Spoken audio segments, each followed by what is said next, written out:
Bonjour et bienvenue dans mon journal de lecture. Aujourd'hui, un ciné-roman en 5 livres que voici. Ce ciné-roman, c'est la véritable affaire Elvis Presley. La véritable affaire Elvis Presley, ciné-roman de Cara Mel Brooks. Caramel Brooks. Qui est-ce?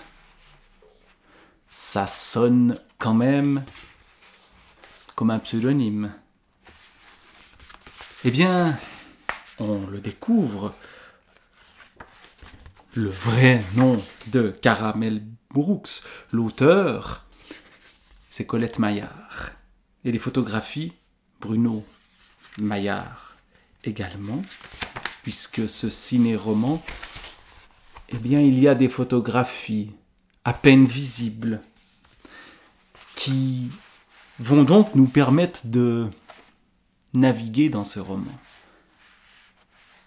La véritable affaire Elvis Presley. Roman en 5 parties, en 5 petits livres, qui est donc construit comme un film, d'où le titre de ciné-roman.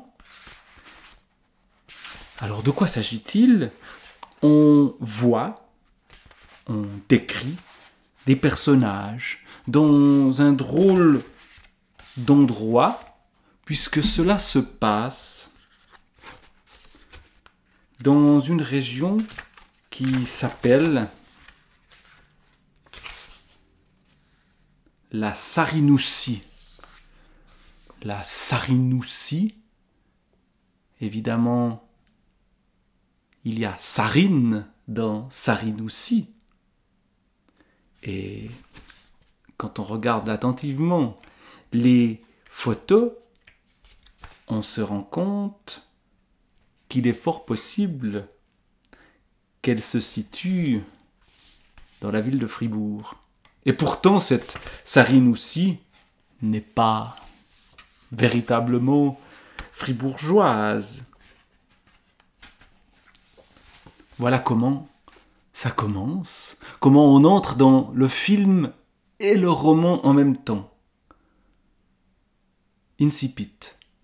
Ce ciné-roman basé sur des faits authentiquement réels est une adaptation d'une affaire qui défraya la chronique en son temps. Il éclaire les circonstances qui entourèrent l'apparition scénique de la vedette mondialement connue Elvis Presley. Illusion de réalité à partir d'une histoire vraie, comme on le voit souvent dans les romans et encore plus dans les films. Un globe terrestre tourne, rapide, hypnotique, et s'arrête sur un pays vaste et pourtant méconnu, la Sarinoussie. Zoom vertigineux plongeant au cœur de la carte, dans une rue. Des automobiles sont parquées le long des trottoirs, belles et énormes. On comprend à les voir que l'on est dans une ville à la fin des années 60. Bob Pichum. Voilà le premier personnage qui va apparaître, d'autres vont apparaître petit à petit. On continue à nous décrire le cadre. Une ville en Sarinoussie. La scène s'ouvre sur une rue bordée de pelouses et de maisons anciennes et traditionnelles. Travelling de caméra sur le bitume suggérant l'impression d'être dans une voiture qui s'arrête soudain. La caméra pivote lentement, offrant un large plan sur une demeure très ordinaire. On s'engage sur un chemin dallé. On se rapproche, on franchit sans effort la fenêtre. Intérieur bois, vieux et encombré. Une silhouette se profile dans le fond du couloir. On voit vraiment le film ici. L'histoire commence là, chez cet homme. Il se nomme Pichum, Bob Pichum. Il y a des noms d'acteurs qui résonnent. Robert Mitchum. Grand et épais, le cheveu en brosse, façon risette, jaune, le visage brûlé, piqué de tavelure, large bouche, dents aiguës blanchies régulièrement aux chiclettes mentholées. Petites oreilles, visage peu expressif. Disons qu'il respire une santé surabondante et que le gras bien tendu de ses joues lui accorde une sorte de bonhomie que rien ne trouble.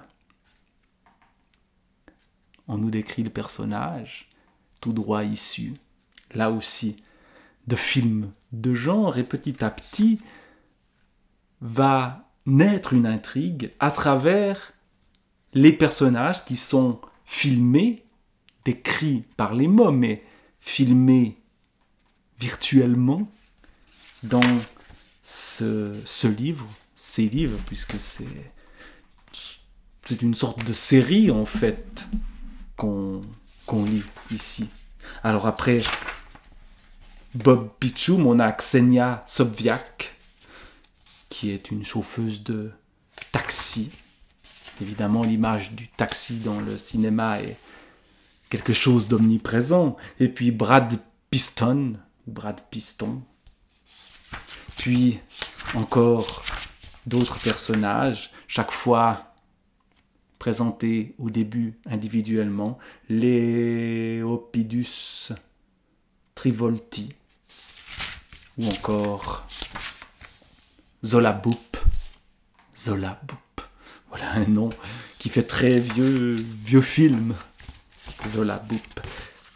Et chacun de ces personnages, donc, présentés isolement, va se trouver réuni, va recevoir un coup de téléphone avec de la musique. Une musique qui est celle d'un personnage important, un jazzman, Memphis J. Chotman. Et d'autres personnages encore vont entrer dans cette histoire-là. On n'y comprend pas grand-chose au départ. Il y a ces personnages dont j'ai cité les noms qui reçoivent des coups de téléphone et qui vont se retrouver à agir selon les ordres d'on ne sait qui, emmenant le jazzman dont j'ai parlé, Memphis J. Chotman, dans une ville plus éloignée où il n'était pas censé se rendre. On a des scènes dans le taxi, puis des scènes dans une sorte de boîte de nuit, restaurant, hôtel, et dans les cuisines de ce lieu-là. Et puis il y a une sorte de savant fou aussi, Docteur Folamour. Il y a un autre personnage, le cuisinier, et puis un deuxième cuisinier, mais qui est en fait une sorte d'homme à tout faire, musclé, d'origine asiatique, qui intervient également. Et donc on entre dans ce livre ou ces livres avec une sorte de surprise, de fascination, comme on entrerait dans un film, dans une série, où petit à petit les fils se nouent, les liens entre les personnages deviennent de plus en plus précis, même si il y a des coups de théâtre, il y a des moments où on revient à un langage purement cinématographique. Il y a par exemple, vers le milieu, l'entracte. On se remémore les péripéties. On est à Winnipeg. D'abord, Brad Piston et Trivolti, qui sont de garde au 26 rue Newman, après avoir mangé un chili de bon goût.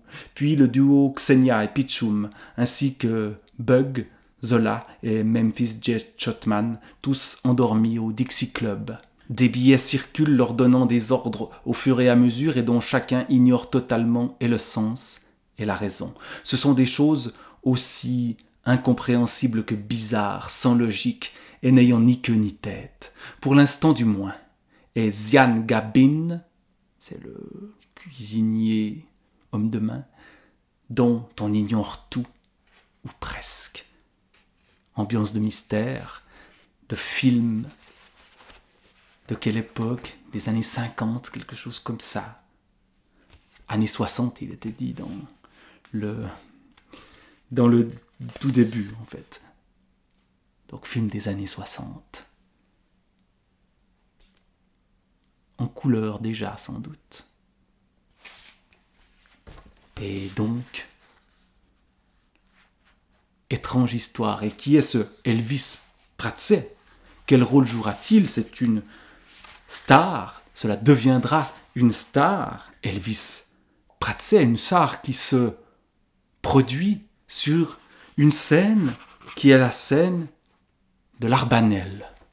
Et là, tout d'un coup, le mot Arbanel, comme scène de théâtre, ou scène de musique, ici de concert, évidemment, elle nous parle quand on est de la région d'où vient ce livre-là et d'où vient l'autrice Caramel Brooks, c'est-à-dire Colette Maillard, qui porte pour d'autres livres encore un autre pseudonyme. Eh bien, l'Arbanel, c'est le théâtre de Trévaux, celui qui a fêté cette année un anniversaire, c'est 40 ans je crois, et où je crois d'ailleurs un spectacle issu de ce ciné-roman a été joué. Je ne l'ai pas vu, je ne sais plus exactement en quoi il consistait, mais tout d'un coup, alors qu'on était dans un univers un peu américain, on revient chez nous. Donc un livre à la fois tout à fait étrange, original dans sa forme même, dans sa construction, mais qui nous renvoie sans cesse à des références locales, des références cinématographiques, des références multiples qui font que on croche vraiment à cette lecture donc de la véritable affaire Elvis Presley. Caramel Brooks, Colette Maillard. Et on est surpris parce que ce qu'on avait lu de cette autrice, on l'avait lu sous le pseudonyme d'Anna Jouy. Et c'était très différent de ceci. La véritable affaire Elvis Presley.